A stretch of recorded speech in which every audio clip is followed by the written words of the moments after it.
قرآن مجید میں اللہ کریم نے فرمایا ان الذین آمنوا وعملوا الصالحات سیجعل لهم الرحمن ودا، بے شک جو لوگ ایمان لانے کے بعد نیک اعمال کریں، رحمان لوگوں کے دلوں میں ان کی محبت پیدا فرما دے۔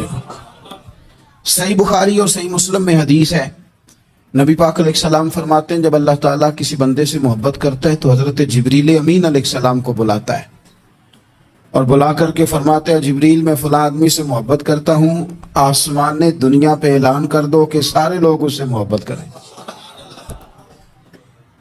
اور پھر فرماتا ہے کہ اے جبریل امین علیہ السلام آپ دنیا میں لوگوں کے دلوں میں یہ بات ڈال دیں کہ اللہ فلاں آدمی سے پیار کرتا ہے لہذا سارے اس سے محبت کرو۔